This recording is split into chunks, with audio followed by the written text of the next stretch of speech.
Signs of Southland, December 3rd, 2023. Gentlemen, I am very annoyed by the discourse around the college football playoff, and I have resigned myself to not talking about it because it gives me a headache. However, I think when we put this together, you both really had some promos that you wanted to cut on the assorted parties that are related to the college football playoff.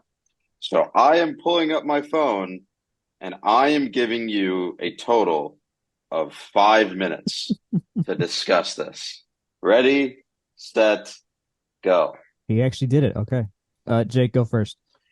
Yeah, I think that just putting my thoughts out there, at the end of the day, it doesn't really affect Georgia Tech directly too much, but you had the easiest, most clear-cut decisions in the history, maybe of the 14 playoff, almost certainly in the history of the 14 playoff. You had three undefeated conference champions, one of whom continued to win despite being on their third string quarterback. And then the other two conference champions not only played each other, but it clearly defined as a nice cutoff for that fourth team. Hey, three undefeated, one has beat the other. That's the end of the story. Easiest decision that they possibly could have made. That's where I'm at. You said the key phrase there, continued to win. The exact justification used for Liberty to make the Fiesta Bowl over SMU or I forgot who else was the other potential. I guess Tulane was a contender until they lost to SMU as well. Yeah. So, it makes no sense. I was pleased to see Georgia get knocked all the way down to 6, though. That was a nice thing to see in the broadcast. I do in hindsight, if they're gonna, their whole justification for knocking out Florida State was Jordan Travis isn't gonna play, which is like, when has this ever been about what's going to happen in the future? You can't predict it. It's why you play the games. Removing the chance for them to play is insane. But if you're going to go that far as to say, well, they're not going to be in the playoff because they don't have Jordan Travis, and we think they wouldn't be competitive, then knock them back further. Like, say they wouldn't beat Ohio State, say they wouldn't beat Georgia or any of those other teams, because they probably wouldn't. So I feel like they did not make their point well enough. They were going, if that was the basis of why Florida State didn't make it, which, yeah, fully agree. They should be there. That sucks. Not a Florida State fan, but that's just bad for football in general that it's not like this. They made me feel bad for Florida State. I know. The guys we've been laughing at because of their whole we want to get out of the ACC thing. And here but we also go. Everything else, like they're annoying in volleyball and softball and baseball and men's and women's basketball and football.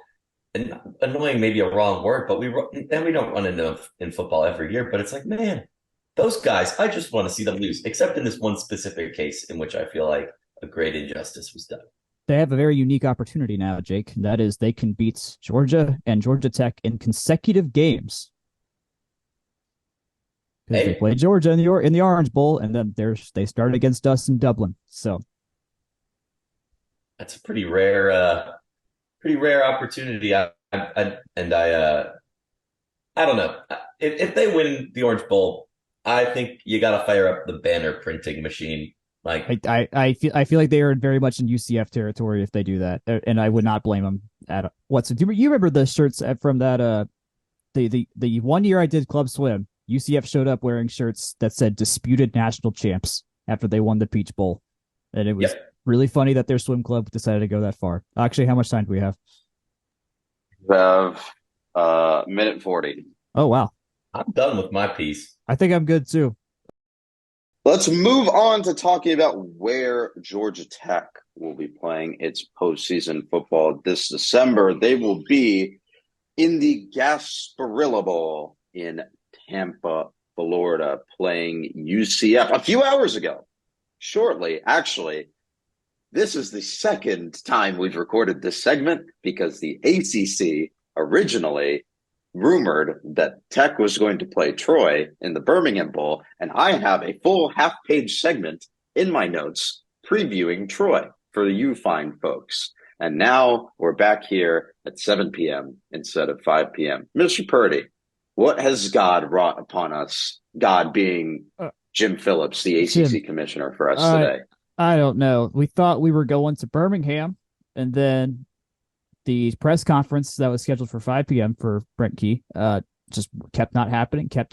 We were recording, and I was like, just sending y'all notes, like, hey, this is what's going on here. He still hasn't gone up. And then some of the reporters were like, yeah, we might not be going to the Birmingham Bowl anymore. And then I checked Twitter 2 minutes later, and sure enough, Duke is going to the Birmingham Bowl, and we are going to the Gasparilla Bowl against UCF, which is just poetic in so many ways.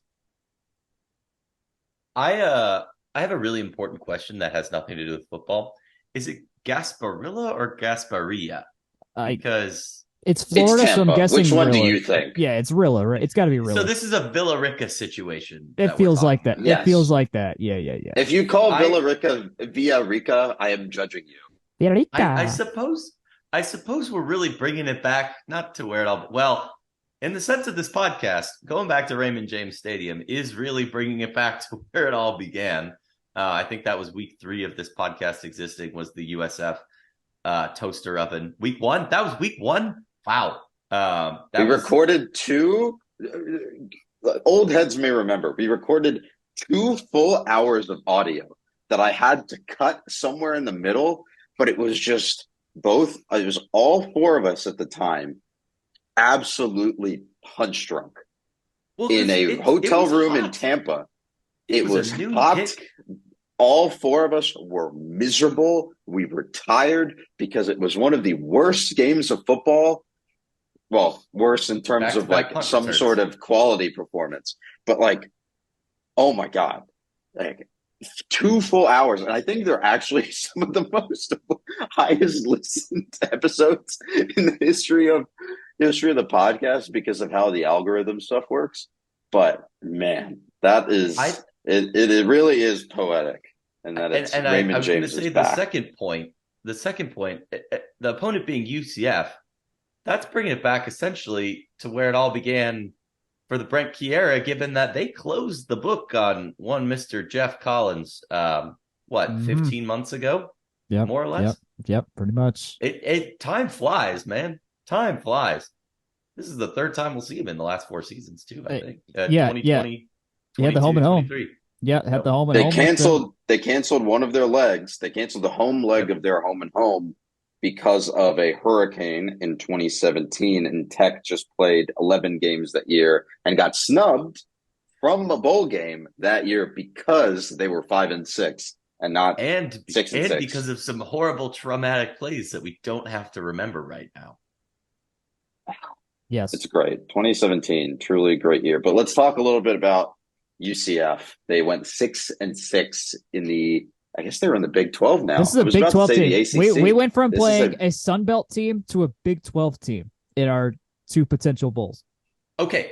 And I will make a note for all the people that are like, oh, we're in UCF's backyard right now, or now because of the change. Troy is like 2 hours and 15 minutes from Birmingham. UCF's campus is like an hour 50 from Tampa. They're essentially the same amount of backyardishness. So I don't want to hear that. Anyways.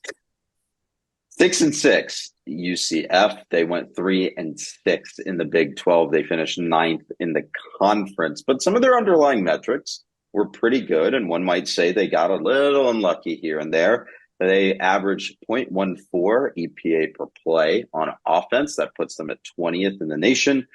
Passing game for them was 52nd in the nation in terms of EPA per dropback. That was 0.08. But their rushing game was really, really good. Number 3 in the nation, 0.19 EPA per rush. Defensively, a lot less good. And that's probably why they were 6-6 and not defending national champion UCF, quote unquote, from 5 years ago. EPA per play allowed, 0.07. That's 97th in the nation. EPA per pass allowed is actually pretty decent. 46th in the nation, negative 0.03. But against the run, they really, really struggled. 0.16 allowed. That's 125 in the nation out of 133 teams. Some names to know that you might remember from the past. Well, especially this one that you might remember from the past. John Reese Plumlee, who used to be at Ole Miss, he had a 67% completion percentage, 141 of 211, 1,995 yards, 13 touchdowns, 8 picks, and 8 sacks collected. He had a 0.07 EPA per dropback Their highest carrying or highest rotation running back was RJ Harvey, 194 carries, 1,269 yards, 16 touchdowns, 0.25 EPA per rush. So you can understand where a lot of that production was coming from and how Gus Malzahn runs his offense at UCF. Any initial notes for you, Mr. Grant, taking a look at this matchup? It feels like John Reese Plumlee has been in football a long time, and I do want to say scores pretty well on some of the advanced stats, CFB numbers, type stuff you'll see thrown out there, at least in my impression of it. You're the expert on that, but in terms of just vibes, energy, their rush game super strong. Against the rush, not so strong. Both of the pass and against the pass numbers do seem to line up somewhere in the middle, which indicates to me, especially against the run, that Georgia Tech kind of matches up pretty well against that. Just with my thoughts of seeing Dante Smith and Haynes King and Jamal Haynes and the rest of the gang, really making hitting some pay dirt in terms of keeping the ball on the ground. And I think that plays at least a little bit to Tech's favor. Yeah, to actually get some opponent adjusted metrics here and account for the Big 12 versus the ACC here. UCF, their passing defense adjusted EPA per play from our friend on Twitter, Bud Davis. They were allowing 0.15 adjusted EPA per play. Tech allowed 0.2 EPA per dropback adjusted. So that gives you an idea of how effective these defenses were versus if you normalized the offenses that they faced. But they were still allowing and they allowed 0.2 against the rush as well, 0.2 EPA per rush adjusted. Tech allowed right around 0.22 EPA per rush when adjusted for schedule. So I will say UCF is definitely a tier above if you account for schedule and the strength of their schedule, just based on who they played. But I think there's enough here, even just in the raw numbers, where you can say, hey, Tech, if they grind out this result like they've done in the past this season and really pound the rock and maybe, hey, use Haynes King as a more mobile quarterback, there's a path here, right? It's still, it's a maybe a more to slightly better opponent, more evenly matched to slightly better opponent than Troy, like we previewed an hour ago. But I think the path to succeeding versus UCF is a little bit clearer than it was versus Troy. Yeah. And I do want to say, just point out in terms of, ranked teams that they played, lost to Oklahoma by 2 in their building, beat Oklahoma State by 42 at home. So just a couple data points to consider there too in terms of quality competition. Yeah, I'll say that they have just about as good as a rushing offense as we do, which is if you adjust for opponent as well. So that is interesting to note. And they have a much better passing offense. I think John Reese Plumlee, we have a lot more data points on him because of Ole Miss and now because of UCF and how he's worked in those offenses than we do on Haynes King in a more modern offense than whatever Texas A&M runs. That he hasn't had the level of volatility that Haynes King has had this season. So I think this is a really interesting matchup, just from like an analytics perspective. It's a really interesting matchup. And you're seeing, Tech is a little bit behind UCF in some of these metrics, but I think they fit together like puzzle pieces if you look at the raw metrics. And I think it'll be a very interesting style on style clash. I'm looking more forward to this matchup than I was about the Birmingham Bowl 2 hours ago. I'll say that much. Yeah, I agree. Like that, getting a Big 12 team is much preferred over a Sun Belt team, just in terms of just the kind of opponent we're getting, and the conference opponent speaks more to where, I guess, technically in terms of on paper and on historically, it speaks more to what the season, where we got to the season in terms of what our bowl opponent was and all that kind of stuff. So that's fun.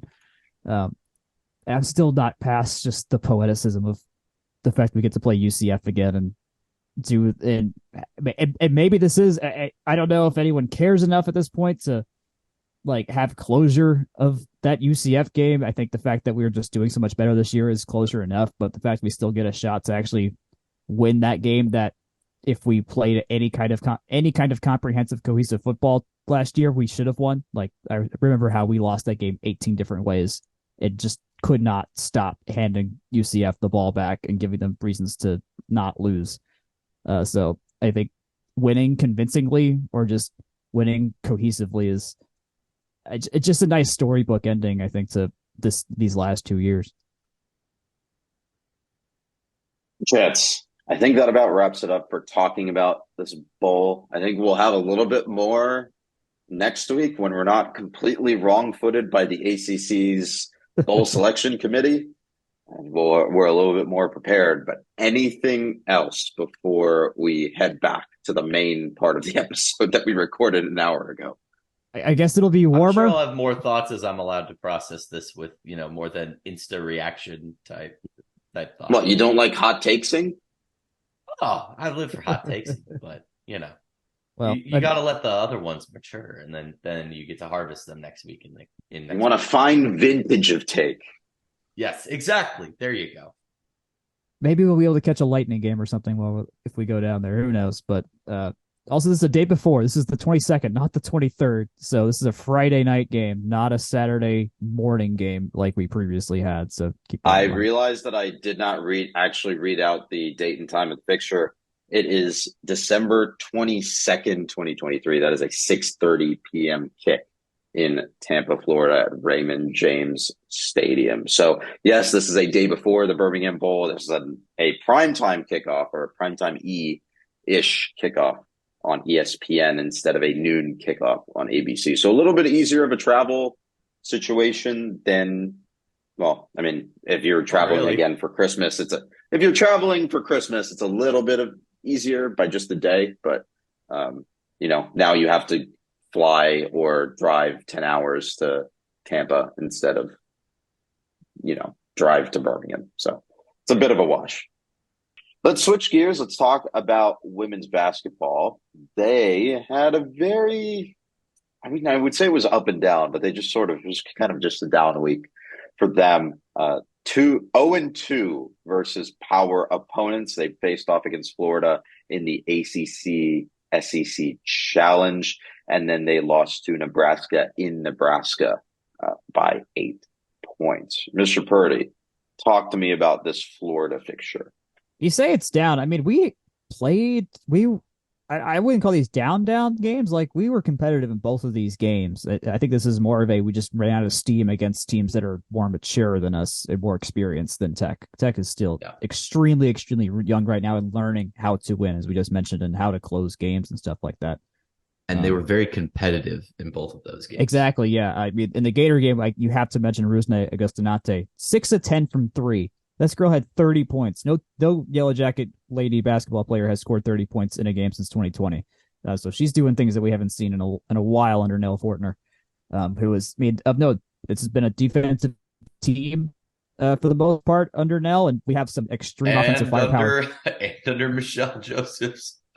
Yeah, even more so. I mean, just bruising basketball for a long time there. Yeah, so it's a new flavor that we just haven't seen in a while. Tech was leading at half by 1 over Florida. The problem is that they allowed 27 points in the first half and then allowed 26 in the third quarter to the Gators. That kind of did them in. The defense is not a 4-quarter defense yet. That's the big thing here. Tony still did well. Cara Dunn is finally working kind of in a good spot post injury. In that Nebraska game that was yesterday, simultaneous with the men's game. She hit a half-court bucket. She was by far our best player. She had stats are loading here. Sadly, I couldn't watch this game because otherwise I'd know a little bit more. She had 22 points off the bench. So, pretty good. Agustinate went from 6 of 10 from 3 to 2 of 9 against Nebraska. That's regression to the mean for you. Yep, and just a freshman playing basketball at a new level for the first time. I absolutely am not surprised by any of this. Ultimately we both we were leading against Nebraska for a while. Nebraska scored 9 straight buckets at one point, and we were able to use that to get ahead and kind of deflate us pretty well. So I would point to that as why we lost the game 80-72. But I mean, we lost by 10 or within 10 in both these games. In terms of last year, I don't think it would have been this close at all. With the weapons that we had, I like our weapons better that we have right now in terms of offensive. They just got to learn to play defense. I think that's the big point. Nell said this after the Florida game: is you got to use this non-con time to kind of figure out how to play together. And they kind of had a setback with Cara Dunn being out for a couple of games and not starting right now, but she's clearly back in it as she played really well against Nebraska. And we have some easier games here coming up against Mercer and Georgia State. So in terms of trajectory, I'm not disappointed in the slightest. This is just a team going through its growing pains that is not supposed to be like good for like another year at the soonest. So even if we're losing games like this, seeing what we're seeing out of players like Cara Dunn and Rusne is really hope. I like seeing that. What do you mean you have to defend the bucket to win basketball games? Yeah, I thought it was just all about scoring points. Interesting just concept. Score more points, lol. I mean, they are scoring more points in general. Like 72 against Nebraska on the road is actually pretty good for Tech. So, in that sense, that's I know we say no moral victories, but that's a thing that was not happening a couple of years ago, even with a tournament team. So, I want to say that Jake and I went to a women's basketball game once, at least in the last 3 or 4 years, where they put up 40 points. And the quest for 40 was very real for a while there. Yeah, there was that. But that was the men's team. The men's team lost the game scoring 28 points once in recent memory. I mean, I can look. I've got all the scores here, though. Though volleyball and men's and women's tennis may not be right on that, but we'll circle back to that. That's a different podcast topic here. Let me just go into the results and see the last time they scored under 40, because I feel like it's happened at least a couple of times that I can recall. They scored under 50, let's say. Okay. While you're looking, let it all run. We'll be right there. Let's see. I've got my women's basketball filter. While you run filter for Tech score. I got my note here. Hold on. While you run that, the Nebraska game had the similar third quarter defensive problem. In the we allowed only 24 points in Nebraska in the first half, so even better than we did against Florida. And this was on the road. And we were up 32 to, or no, it was tied at 32. And then in the third quarter, we scored 22, the most we scored in any quarter in the game, but we allowed 33.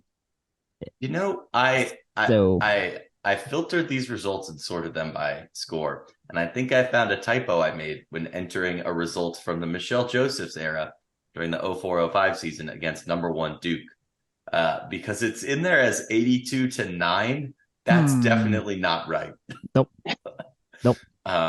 So TBD, 1 sec. I'm seeing a couple other Michelle Joseph scores that are pretty low. The early years were kind of bleak, to be honest. 2016-17, Akshay, this might be it. They played number 7 Notre Dame. They lost 55-38. That's probably what you're thinking of. But they did lose to Miami 51-39 like 2 years ago. So that could be the other one. It's one of those two, but they I think we said it earlier. They played such a bruising brand of basketball. Wow, that is tough to say. It was just Iowa football-esque in that it would just kind of punch you in the mouth and prevent both teams from scoring points. And I'm not at all surprised that they are having trouble adjusting to a more offensive style of basketball. But I do want to. But they are scoring more points. That is very true. You say adjust too. These are all new people. Like the only person that's having to actually adjust is AC Carter and Aisha Wonarana. Like everyone else is brand spanking new that's playing minutes. So, but I want to dig into that. Go for it. Oh, and I was going to say that's a key point there too, because AC Carter and Aisha Wonarana are not, good players, but not necessarily, the bedrock of teams past either. No, so. not at all. Not in the slightest. But one of the things I want to dig into is that it seems to be the third quarter where they're allowing a lot of those points. As someone that is more of a basketball casual and interprets things very much so from the realm of football and soccer. When I see someone giving up a lot of points in the second half, I usually think that they're tired after the first half because they've been pressing and running the entire time in the first half. Is that why they're very It's also a game defensively speed thing, weak man. in Like, that? we'll get to men's basketball in a second, but like, Nate George and Bayandungo can't play nearly as many minutes as your, fourth year Moses Wright and Jose Alvarado, simply because, they're conditioning. It's a workload and playing the speed of the ACC game. I just got off an injury too. We'll talk to men's basketball. Hold on. Yeah, there, I would say so. To your point, maybe a little bit in terms of just it's still early season. There's maybe some conditioning that they're still going to at conditioning level they're going to get to with playing more games, and just being younger humans in terms of sheer human development. They're not as far down the track as some of their opponents. Also, want to play in the fact that they do run ideally they run a very high paced offense that gets down the court quickly.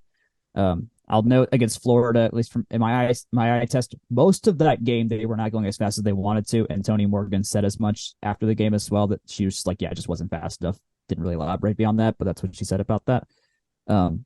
So kind of sort of I think I want to see more of how this, especially with Cara Dunn back in the fold, I want to see more of how this plays out in these next couple of games, where they're able to kind of do more of what they want, assumedly against these in-state teams.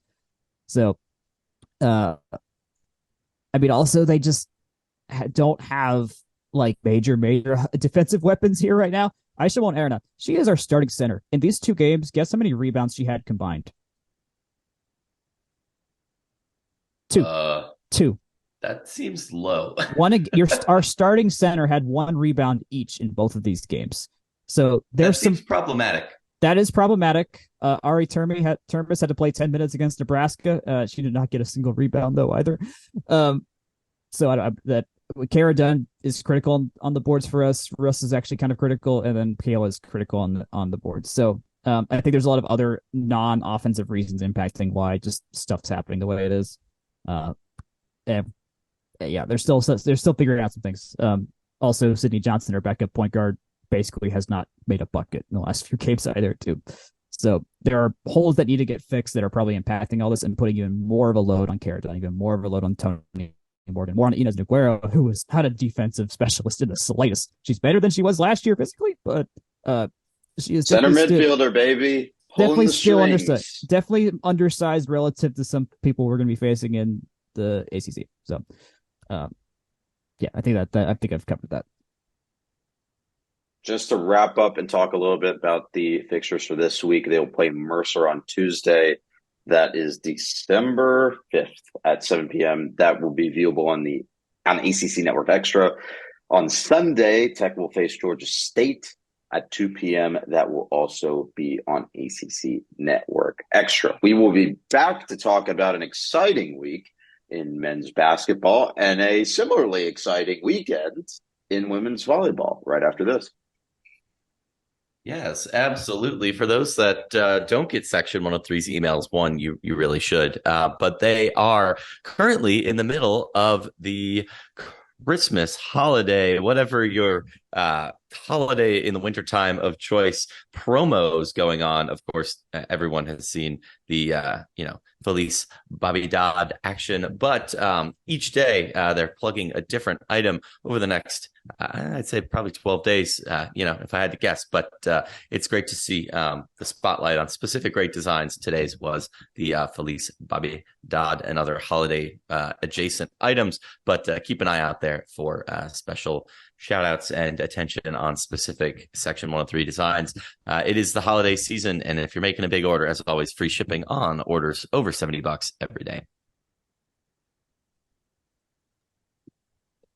Welcome back to Scions of the Southland for December 3rd. Let's pivot over to the men's side of McCamish Pavilion. First, let's talk about a victory over number 21 in Mississippi State in the ACC SEC Challenge. Mr. Purdy, walk me through this one. I want to frame everything by remember how we basically didn't talk about men's basketball after they lost to Cincinnati by 35 or however many points it was, and we were just like, what the heck is going on here? This team looks nothing like they did against Cincinnati or UMass Lowell, like utterly, completely different. They started Nathan George at point guard. Bay Ndongo is back from injury, and everything is so much different. So much different. Bay Ndongo. Yep. I don't want to fast forward, but I think this gives a good picture of just the talent level we're dealing with here with Bay Ndongo. After the Duke game, Damon said, "I just got back from the NBA," and in reference to Bay, he said, "That's what they look like." Yeah. We could get to some of the Duke related commentary there that I have about him in particular in just a moment. But I think just to kind of transition as well from the Cincinnati to the Mississippi State, a key aspect, a theme of Coach Stoudemire's press conferences has been, move on to the next game.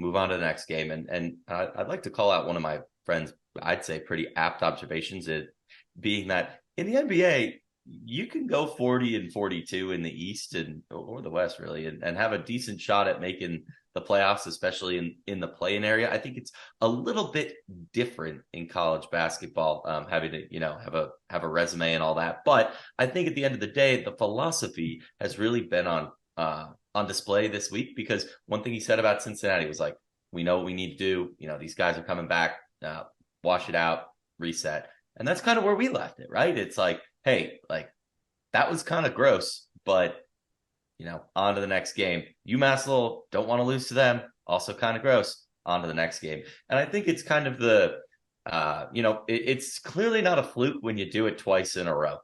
Mississippi State was undefeated coming into this game. They've been looking pretty good all year, I would say.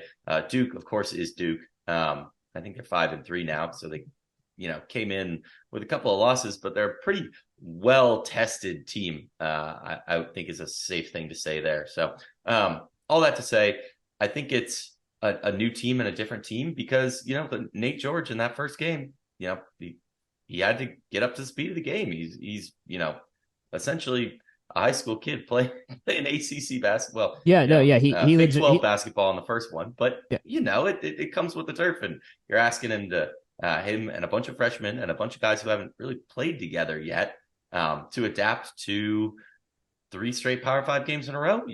This is, I think, kind of the coalescing of the offense that was there, and I've seen us lose to Duke pretty bad with my own 2 eyes on the television. Literally last year. They got doubled up literally last year. They were preventing penetration in the zone really well for a defense that was not coming along very far already. And of course, we should talk about Mississippi State first. But all that to say, I think philosophically, we're clearly not going to talk about Mississippi State. I'm trying to bringing it back to the philosophy of it, right? Like at the end of the day, I was kind of skeptical, not gonna lie, especially when it seemed like, Georgia Southern, not too good. That was kind of sus, for a while there, and then, of course, a couple other non-convincing non-con games. But wire to wire Mississippi State, that's pretty darn convincing. And I think, validation of that philosophy. Nathan George reclassified so he could come play at Tech early. He's like legitimately, you say he's a high schooler. He's legitimately should be a high school senior right now, and he's not. Like, that is an actual fact. He is here earlier than he had to be, which is absolutely fantastic in terms of, at least in these last 2 games, what that's meant for us. And hopefully his development gets to speed up a little bit faster for wherever his career takes him. Wire to wire against Mississippi State is insane to think about after that Cincinnati game, for sure. Kelly had his first career double-double. He's never had one until that Mississippi State game. 22 points, 12 rebounds, and we won by 8 and had that lead the whole time. We hit 8 threes, which is fantastic. 9 guys played that game. So a lot of people coming off the bench. Evan Duona made his first start of the season.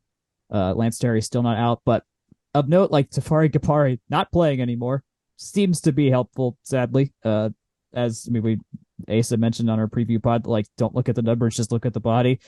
That may still be the case so far for now. Just don't look at the numbers quite yet. Let them develop some more. It's just incredible. Obviously, once you get to the Duke game, that makes this Mississippi State game more validating as well. It wasn't a one-off, which it was is wire to wire against Mississippi State too. Yeah. We said that, I think, 3 times now? It's important to note Mississippi State never led. They tied it twice, but no, you held it. They played a complete basketball game, which is something we just haven't seen at all. The lead was as large as 16 in the game, and we outscored them. Mississippi State outscored us in the second half, but only by 5 points. We had them up. We were up 13 at halftime, 13, and we had. This is and we had 16 points off of turnovers to their 5, which is interesting because that was the exact opposite against Duke, where they had a lot of points off turnovers and we didn't have any really of note, and still pulled that off. So I think a kind of key thing to note, and it applies to both games, but we really saw Tech kind of undersized most of last year, and I wouldn't say they're the biggest team on the block still, but having the size to force blocks and turnovers, I'd say pretty well against both Mississippi State and Duke. Of course, we did have a lot of turnovers of a very different kind against Duke, but I think the size was definitely there affecting shots, particularly against Mississippi State, which seemed, at least to my watching eye, to be a little bit smaller of a team, and it seemed to be a good matchup for Georgia Tech in that regard. Number 7, Duke, comes to McCamish Pavilion and loses by 4. And then the fans, for the first time in the 12-year history of new Alexander Memorial Coliseum / McCamish Pavilion, the fans stormed the court in a facility that was specifically designed to disincentivize storming the court, as you could very clearly see from the video that Jack put on Twitter at the attempt at storming the court. Thank goodness it was successful. Thank goodness. I maintained that it was logistically impossible to do. So it's disincentivized. Strength in numbers. It's so just a little bit more on this. If you can imagine a basketball arena, and if you can imagine McCamish Pavilion in your head for a second, obviously podcasting is a visual medium.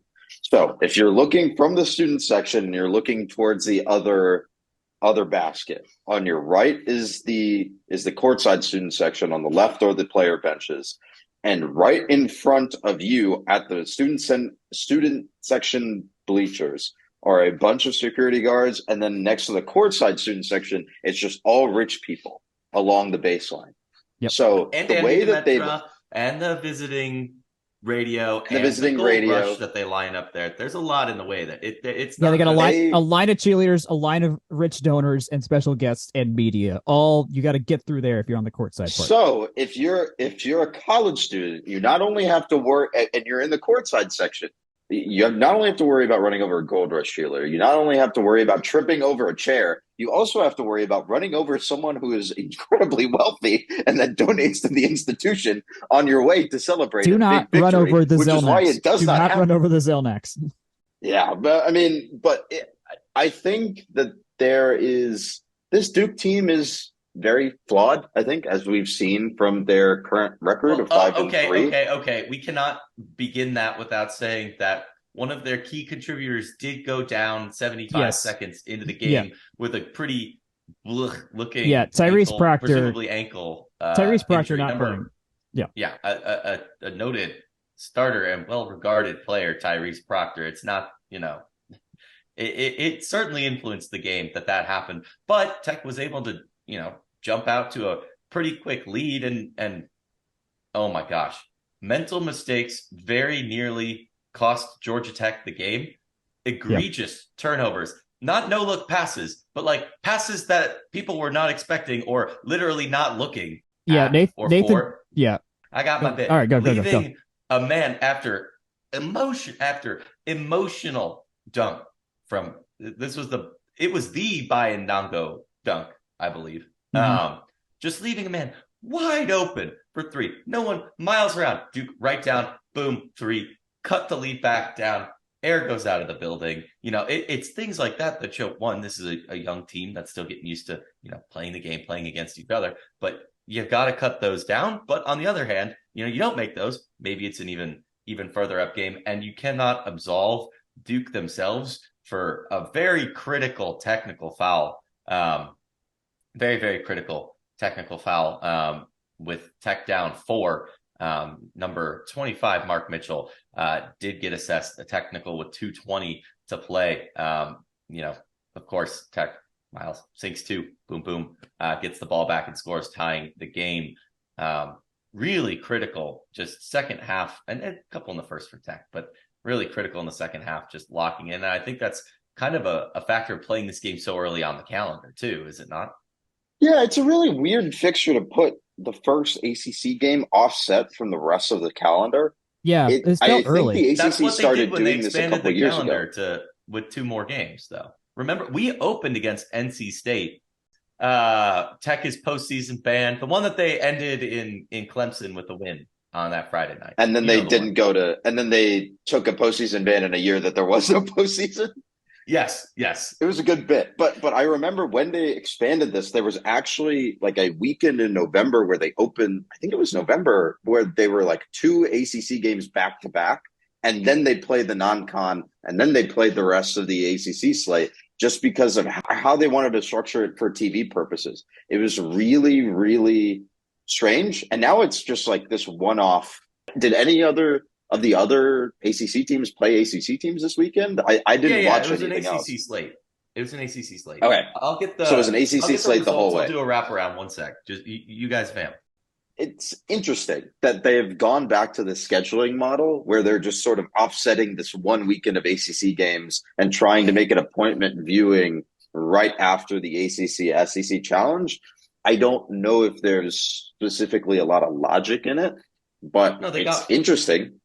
They did this when they expanded the calendar, which I think was also necessary with how large the conference had with, they'll have to do it again next year too. Well, they probably will have to do some sort of acknowledgement there. But if you think about it, I mean, obviously we're never going back to the days of the double round robin, which for basketball, it's perfect. But seeing each team in your building once at a relatively reasonable clip, I think is a reasonable thing.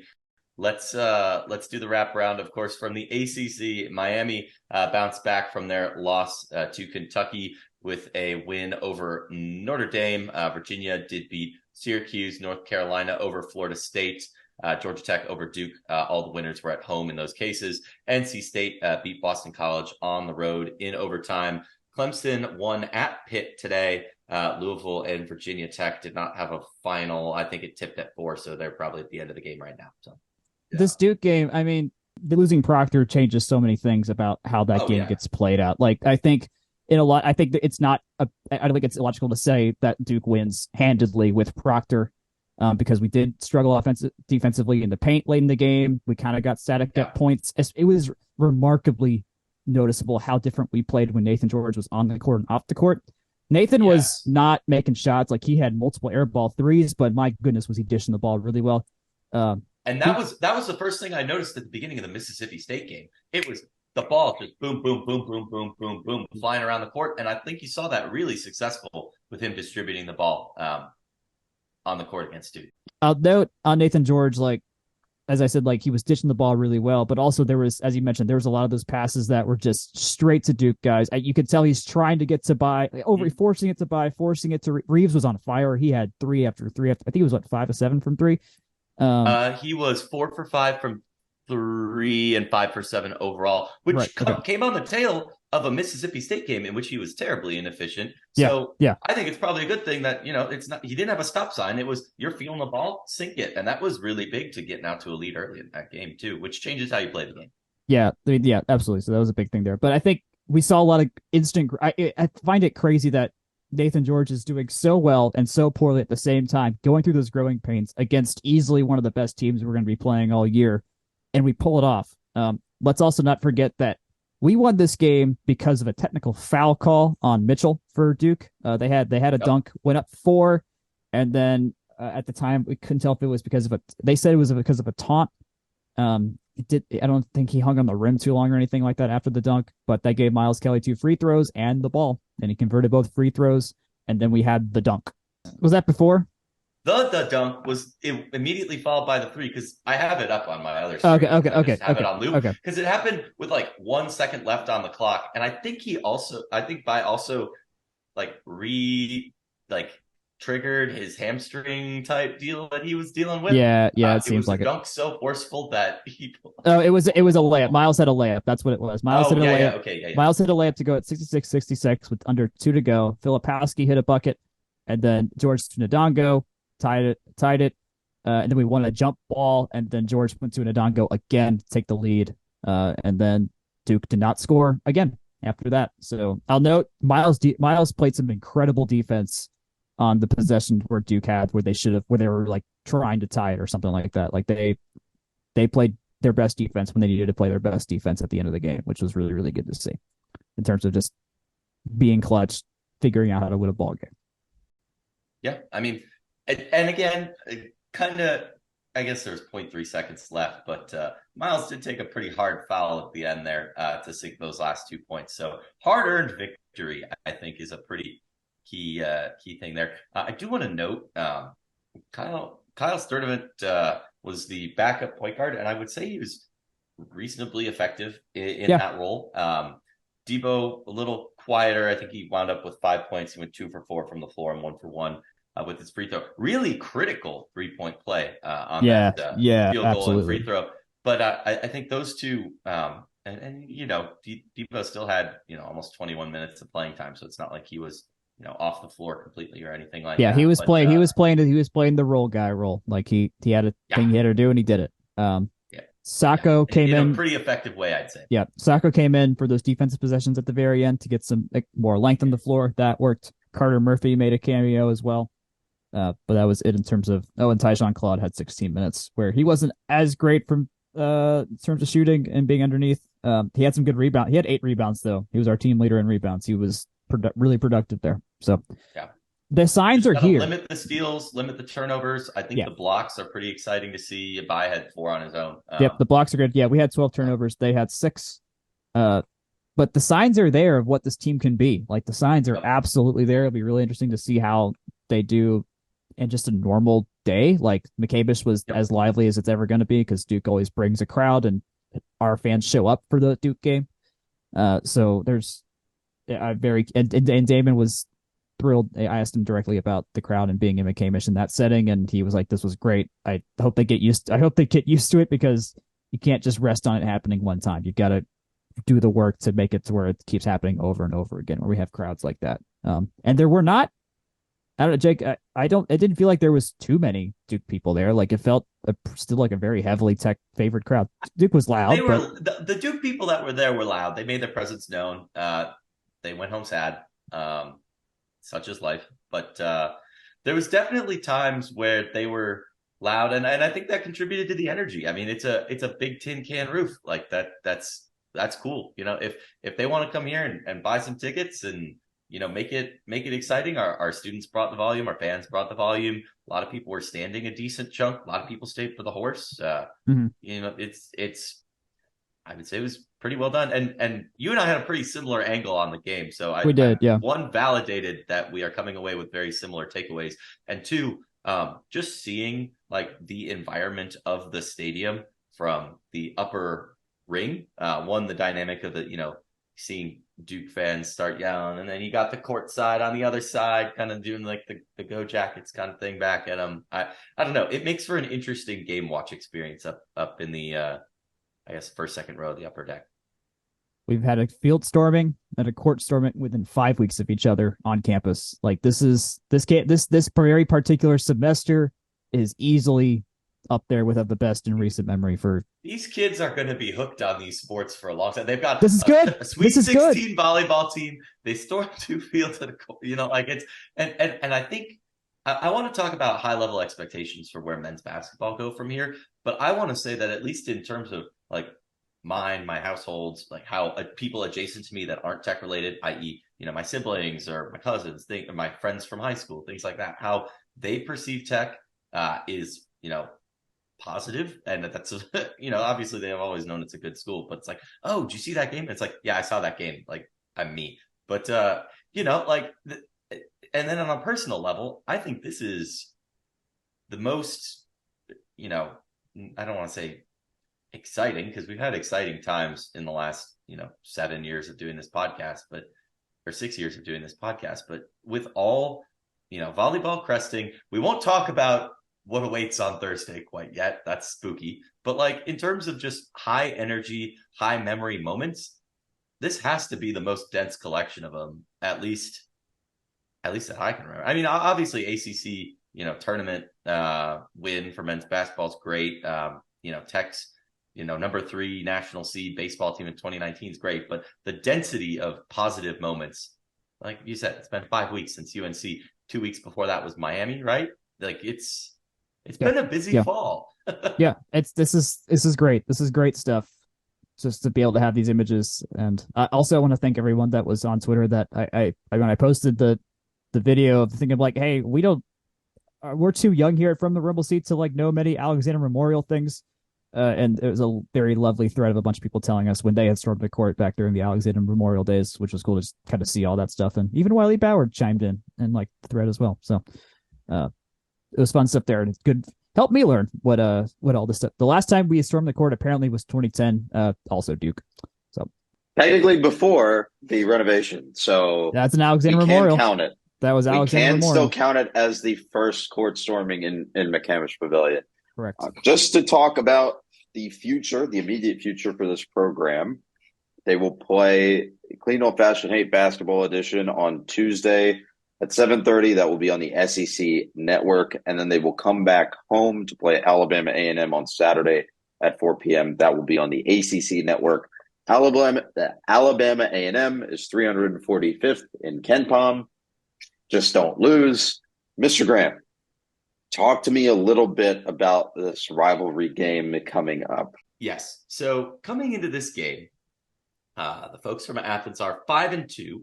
They're at 81 in KenPom. Their wins are against Wake Forest, NC Central, Winthrop, Florida State, and Mercer. All those except Florida State were at home. Their losses were all on neutral courts, Oregon, Miami, and Providence. All of those are good teams that they have losses to, quite frankly. Varying levels of good. Miami obviously did lose to Kentucky in the ACC SEC Challenge, but quality teams, quality players. That being said, Georgia Tech does seem to match up pretty well, just in terms of a cursory glance. Watched a couple of clips before coming into this. Obviously not the same as watching all 8 of their games or anything like that, but against teams that I can say we have reasonable familiarity against, particularly Miami, Wake, and Florida State. All those were, pretty close to, Miami win, pretty high continuity with the team Tech played last year. My vibes are high, and some of this is my confirmation bias, watching and picking select opportunities that I want to identify. But in terms of results, they don't look like world beaters so far. But going into their building is spooky. Do not want to skirt around that too much. It's obviously something that is a tough place to play. Tech had gone pretty notably. I guess it comes to mind more in women's basketball that it took them 26 years between wins out there for a while there. But at the same time, Georgia Tech is perhaps the most tested they've ever been at the point they play this team in particular, one that Josh Pastner's teams did struggle against at least until finally breaking through. But all that to say, Duke, very tough test. Mississippi State, very tough test. I'm glad those games have already happened. I'm glad the Cincinnati game has already happened too, because Cincinnati's a quality team as well. I wish the AP poll would come out already. Haven't seen it yet. I've been refreshing that too. I don't think it comes out till tomorrow though. But all that said, I think this is a team that, even though they outranked Tech by 39, 40 points in KenPom and other similar metrics, I think it's one that Tech has shown that they've played pretty well this year, and it's a rivalry game, right? You kind of toss the records out and just let the boys play some ball. I think my main concern there is, Bayan Dungo. Hopefully that leg is doing all right. Everyone else, don't let the last 2 games being successful, cloud how you pair or approach this next one, because it's a long season, and in basketball you really gotta You got 2-day, 3-day turnaround before you got to get in the zone and play the next one. Mr. Purdy, any final notes for you on men's basketball this week?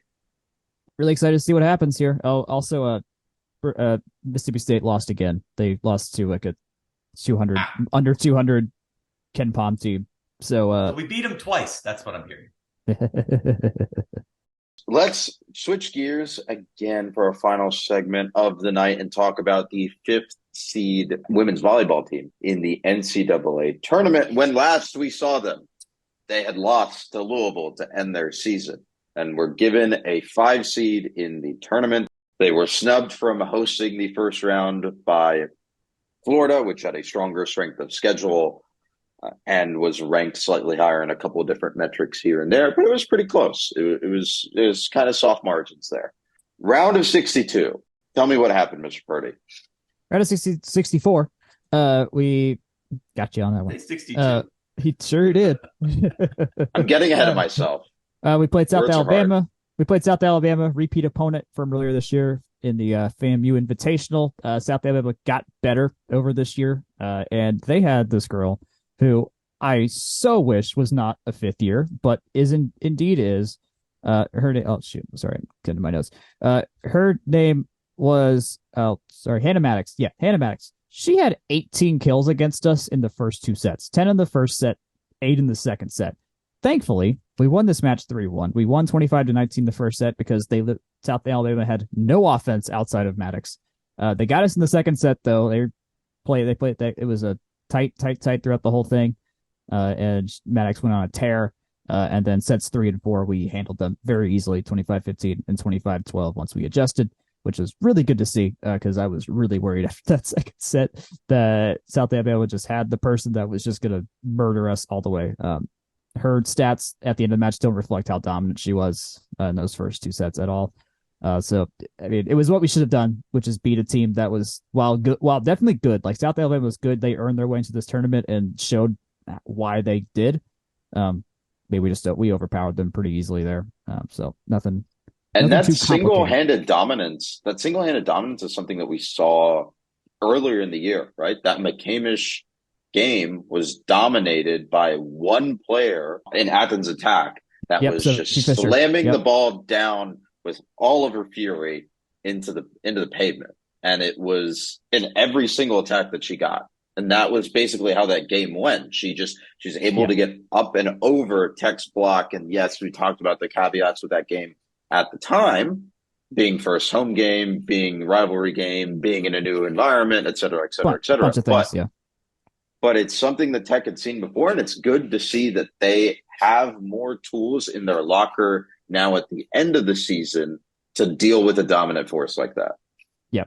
Yeah, absolutely. Also, of note, Bella D'Amico and Elise Suarez were splitting their time at center much more evenly. Collier was going into the 6-2 where she takes out Mendez and D'Amico and puts in Manyang and Suarez. And I think that was really good because I wrote about this too in my recaps that Mendez is kind of similar to D'Amico, not perfect over a whole match, but has her sparks of really good moments, but then also has some really bad moments. So limiting the amount of time the two of them are out there, I think has been a net positive for us because they're able to just minimize the number of times they can make a mistake, which is good to see. And generally, they have gotten worse as matches go down. So you kind of let them have higher energy later in the match. Tends to be a good thing.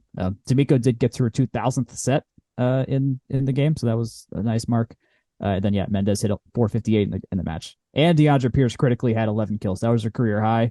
So in a match where Liv Mogridge wasn't really doing much, DeAndre Pierce showed up and did a lot, which is I think the single most critical thing that will allow us to beat Nebraska down the line here is if both Pierce. Okay. All right. Spoilers. 2, let's not get ahead of ourselves on that note, but let's set up. No, don't get ahead of ourselves. They have the opportunity. To do the funniest thing possible. What everyone expects them to do, or the most legendary thing that's ever happened in the history of the program. Yeah. But I want to paint the picture there. I want to paint. We're getting there. So round of 64. 3-1 victory over South Alabama. Florida, the 4th seed in this Regional dispatches Florida Gulf Coast, who you may remember as Dunk City from the 2013 NCAA basketball tournament. They dispatched Dunk City very easily, 3-0, I think within like an hour, basically. So now we come to the round of 32. Florida versus Tech in Florida's building on Friday night. Mr. Purdy, walk me through this one. We have not won we have not played well and won against a quality team on the road in ages. This season we beat Penn State technically not at home. That was a neutral site game. And then we beat Florida A&M in their building, but that's about it. We lost to Pitt in their building. We lost to Louisville in their building. Florida State, we didn't go to Florida State this year. And we couldn't beat Miami in their Lost building. to Miami in their building. So, like, getting a big road win was just not a thing we've really done. And we have not won a true road match in the NCAA tournament either. And we did. We beat them 3-2. It was really tight. Oates today had a great match. Bertolino was kind of quiet in the South Alabama game, came storming right back. Problematic at the service line in both these matches. I forgot to mention that. She cannot hit a jump serve to save her life right now. And that nearly cost us this Florida match with how many service errors she had. But they figured it out. They lost the first set 25-22. We had 5 service errors. Absolutely why we lost that set. Set 2 came right back, won 30-28, the longest set we've played all year. They just held them. They also had 4 set points in that set. And so usually that means we're going to lose a set if we can't close it. But we just kept fighting back. We were good in system pretty much that whole night. If we had in system stuff, we could do it, which is really good. Set 3, 6-1 lead, held that set to a 25-21 win. Super good. Set 4, Florida kind of did the reverse to us. They were up 6-2 early, so that kind of settled that set pretty early on. And then set 5, we were down 11-8. Like, we were, if there's a win expectancy chart for volleyball, we would have been in, like, I don't know, 10%, 8%. Like, it wasn't good at all. Bertolino could not serve to save her life. Florida has this girl named AC Fitzpatrick who has a fantastic jump serve, and she was killing us throughout the match. But both times she served in the 5th set, we got her off the line in 1 point, which absolutely saved us the match, I think. And then and we were down 11-8 because we had a service error. Eloise Suarez had 4, and that was her 4th one of the match, and that seemed to kind of knock us off the line. Did matter. Elizabeth Patterson came into spot serve, didn't work, and then so we were down. We were down. It was at 12. You're down 12-11, and then Oates just went on fire. Massive kill to go down 1, a massive block to go up 14-13, and then another massive kill to go up 15-14, and we won on the next point. Bertolino put it down on the next point. I don't know how we did it. I honestly don't know how we did it, but we did. So easily the biggest win of the season by far. While technically not against the highest ranked team we played all season, easily the hardest win we've had to pull out, and we did it. Like highest leverage. Yes, right? yes. Like highest leverage moment. Highest intensity, highest leverage. The teams are so similar. Like they are. Yeah, I mean, this that's is the why most. They went to 5. This is the most even matchup. The number of similar opponents too. That you think about it, that saw similar looks. That saw, if you want to talk about tape and stuff like that. Penn State, you got Florida State, you got UGA. That's just off the top of my head. Like they're about as evenly matched and evenly prepared as I think you could be. Yeah, no, this is the 16th team versus the 17th team in the tournament, and that is the closest matchup you can get in the 64-team bracket in the second round, I believe. So, like, that was the most even matchup this tournament could have produced, and it very much did that. Two sets went to extra points. Box office. It delivered. For all the stress, for all the heartbreak of not hosting, this kind of matchup, this delivers the drama, this delivers the excitement for you if you're a volleyball fan.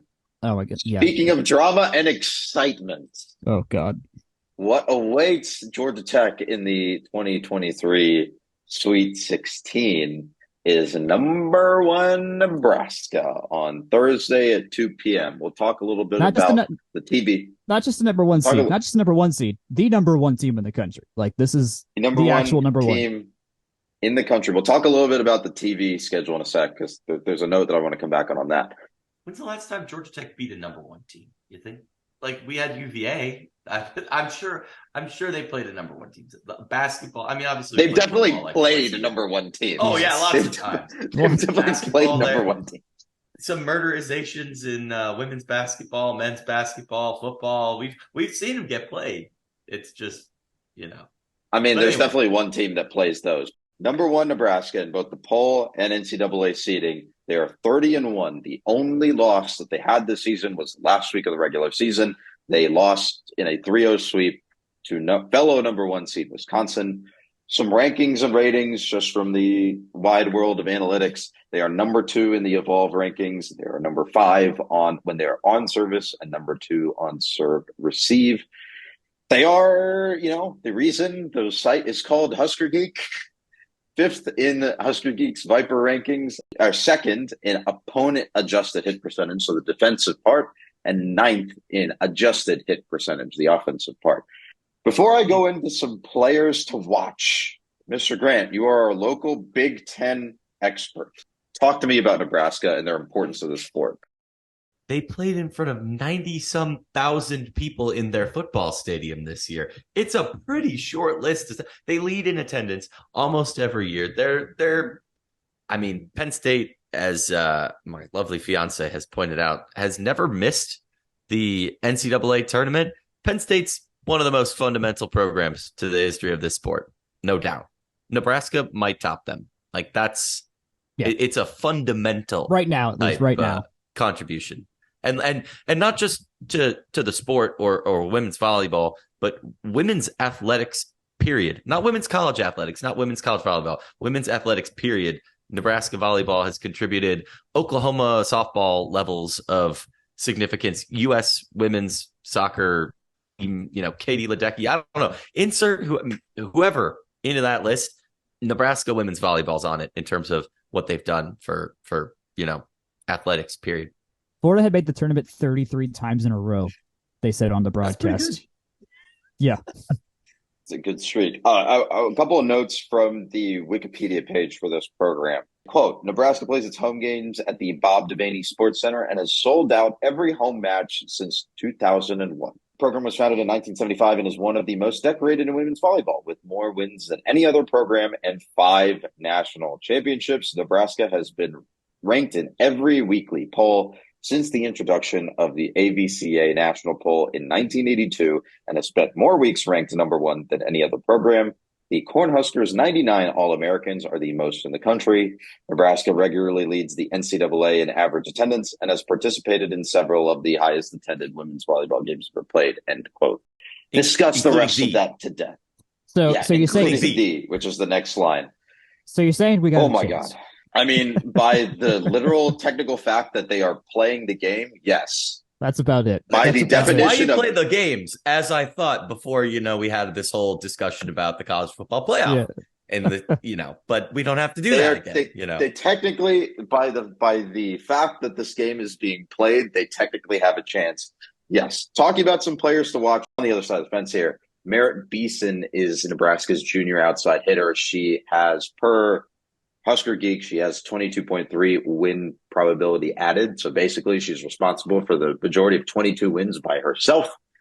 I'll let you know that Nebraska has 30 on the season, so keep that in mind. She's hitting .292. Some stats from Husker Geek, or some awards from Husker Geek about for her: 2nd team Division I All-American, 6th place Division I Attacker of the Year, 1st team Big Ten All-Conference, 3rd place in Big Ten Attacker of the Year, 3rd place in Big Ten Player of the Year. All of those are generated based on the WPA stats in Husker Geek.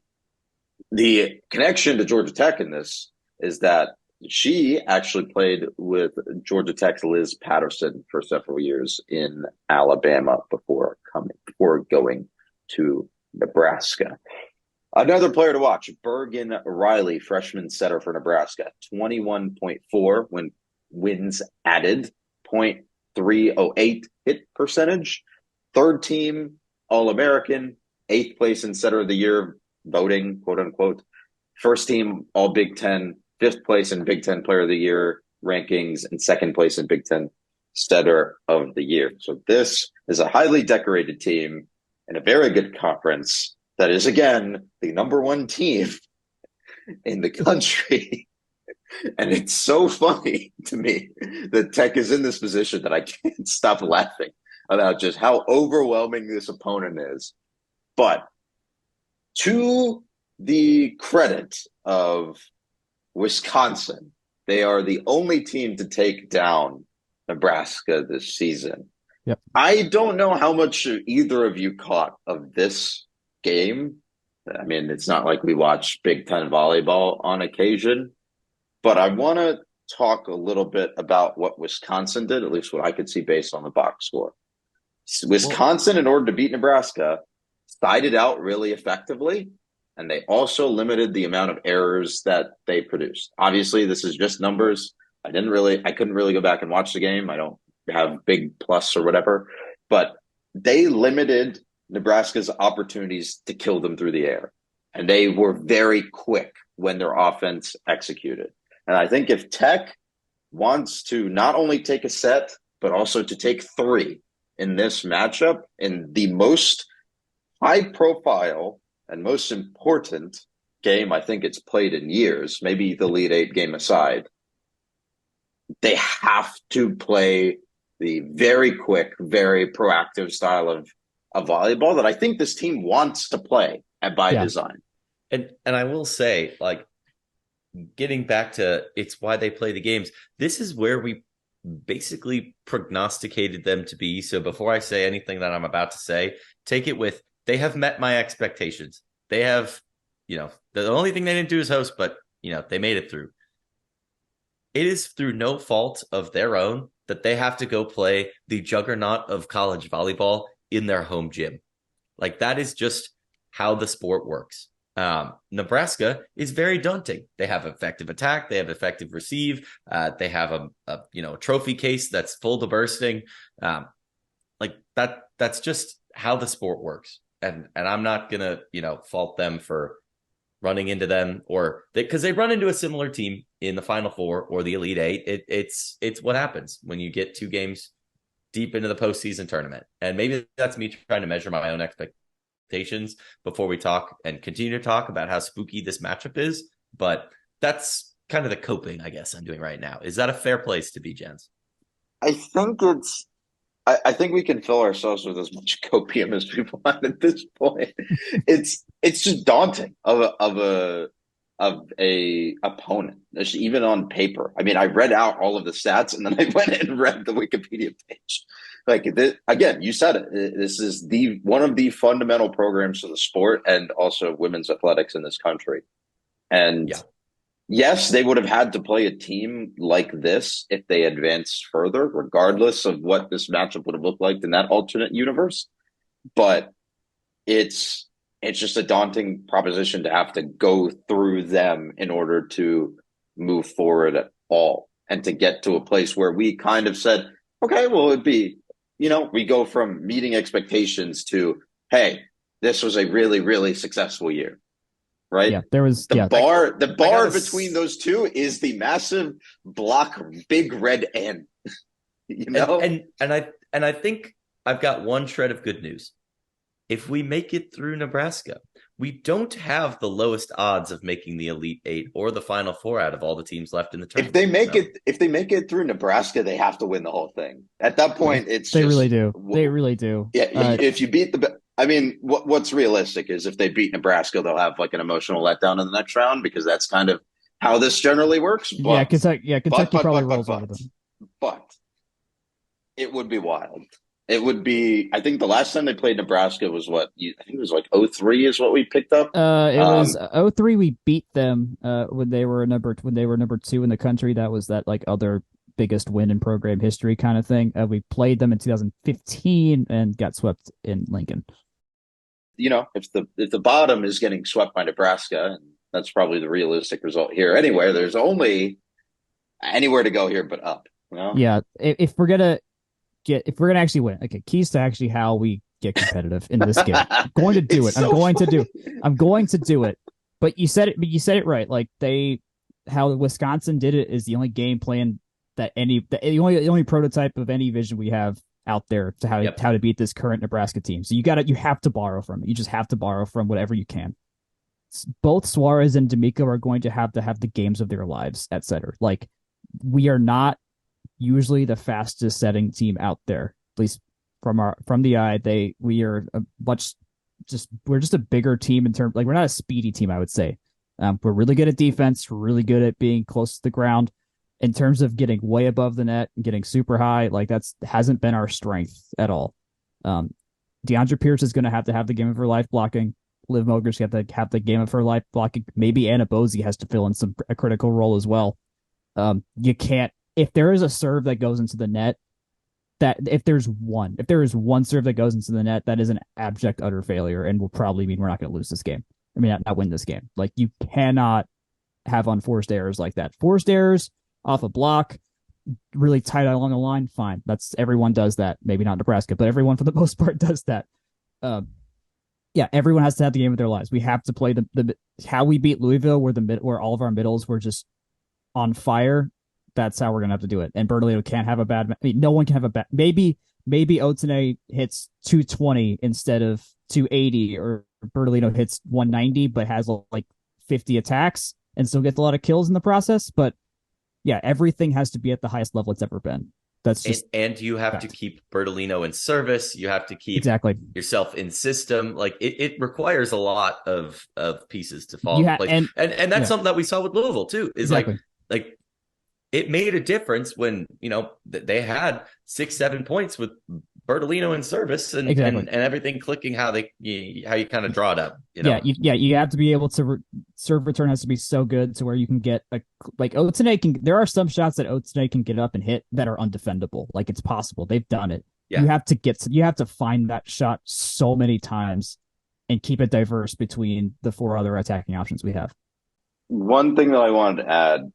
Nebraska has played a multitude of 5-set games this season, actually. I have 3 of the box scores pulled up right now. And in all of these, it looks like, I mean, they've won all of these, to be fair. Obviously, again, their only losses to Wisconsin. But I think this is at least indicative of what it takes to stretch this game and then win on the margins near the end if you have to take it to 5. Because the chances that Tech goes in there and punches Nebraska in the mouth and wins 3-0 are slim. But if we win, if we like, in terms of percentage chance of us winning, all these are like under 1%, but like, it is like 4 times more likely we win this in 5 than we do in 3. Right. So let's kind of assume that this goes to 5. Let's assume this goes to 5. A lot of these teams have had success forcing Nebraska into mistakes, whether that's at the net or just Nebraska sort of shooting themselves in the foot by making errors at the service line. Like, Purdue played them really close. It was 25-23, 25-22, 25-18, 25-19, so 2-2 per, and then 15-12 in the final set. Mm-hmm. And there were, 16, 22, 24, 25 errors on the Purdue side, 8, 13, 24 errors on the Nebraska side. In another game that Nebraska played versus Wisconsin, Wisconsin had 18 errors. Nebraska had 24 plus 19 plus 1, 44. If you force them into mistakes, it might be. Yes, it's hard, but and the thing is, thank goodness our defense is as good as it is. We have the players that can extend, and they have time and time again that it can extend points. Pimentel has had some incredible digs this year. We partially won that Florida 5th set because on a point that Otene won, Mendez laid out for the best pancake she's had all season to save a ball. Like, Bertolino, insane back there. Otene, great back there. You just got to make sure we don't get caught with Mogridge or D'Amico in the back line too many times in rotation, and for the most part should be kind of all right there. And Lauren Sandins proved to be a great asset back there. The thing we really cannot get caught, here's the problem with having Liz Patterson spot serve, is I don't think I've seen her made one good dig all year, sadly. Like, she cannot defend to save her life. She can serve. That girl cannot defend, at least not at the level that the rest of our team does. So there are some holes that exist. I feel like I shouldn't have said that because I don't know if any Nebraska scouts listen to this and then know what the hell to do. I mean, they're watching. I'm sure they have full-time analysts and they're grinding film and running the numbers better, more than we could do. But I think looking at these box scores goes back to another thing that I said, is that the teams that are taking Nebraska to the brink are siding out just as effectively as they are. So taking a look at this Nebraska-Purdue game from earlier in the year, Nebraska per set siding out 64, 59, 63, 50, 61. And then the other way for Purdue, 69, 52, 45, 65, 50. So it's obviously some margins there between the two. Obviously, Nebraska ended up winning this game, and per set performance is a little bit noisy, but you can kind of see how effective you have to be at limiting Nebraska's opportunities on their serves in order to succeed in these games. Again, Tech has to. This is sounds very cliche, and I wrote that in our document. But Tech has to establish its brand of volleyball, but they have to play the exact game of volleyball that they want to play, and that they have designed this team in mind to play. And if they play that way and they still lose, it's the number one team in the country. So what? Who cares? Yep. Right. You still had a very successful season otherwise. Yep. My season prediction in our season preview is this exact situation where we get through the round of 16, we get through the round of 32, and then face a team that's just overpowers us too much in the round of 16, and we lose here. So I think in general, getting here is a success for this team. Winning more games than we did last year, an absolute success for this team. We'll talk more in season review whenever they're done in the tournament. But the fact we are getting to this game is, I think, a high water mark for the program. It gives us a chance to see what we do look like against the best in the country, because we haven't been able to schedule them in non-con yet. And really, any of those big, outside of Ohio State, we really haven't had the chance against a lot of those really, really good Big Ten teams. So I'm super happy we get the chance to see what this will look like. Correct me if I'm wrong. That Ohio State team didn't even make the tournament, did they? They may not have. They didn't make the round of 32. Let me check here. Akshay, what time is this game at on Thursday? This is a 2 p.m. on Thursday tip. While Jack, you look that up, I have a problem with this TV scheduling model that the NCAA has decided to use. I guess it's ESPN has decided to use for this round. They have decided to put all of the Sweet 16 games on Thursday, starting at 2 p.m. and basically running them down back to back to back to back. There are 8, right? It is ridiculous. You could have split this up 4 and 4 in 2 nights and not really had a rest disadvantage for any team. You could have figured this out some other way. And you could put it all in prime time, and it would have made it easier for people to go there. Yeah. You just nuke the sports marquee event for TV money that you're not even going to get because people are working and doing things on a Thursday afternoon at noon or 2 or 1. I haven't looked at what the TV schedule for ESPN looks like on Friday or what it looks like on Wednesday, but my assumption is that there's college basketball in the primetime slots on Wednesday and Friday. But this is the championship tournament for this sport. Come on. What are we doing? I know. Ohio State not in the tournament. And we are. So, there are games starting at 12. Louisville, Creighton, us, 2 o'clock. Pitt and Washington State starts at 2:30. Arkansas, Kentucky at 4:30. And then games at 7, 9, 9:30, and 11. And they're overlapping. They're overlapping kickoff times, too. The only one that standalone games. There's a chance Louisville and Creighton is done by the time that we start if they play fast enough. There's a chance, but Pittsburgh and Washington State and Kentucky and Arkansas, they're going to overlap. Penn State, Wisconsin might be done. Probably won't. Overlaps into Tennessee, Texas.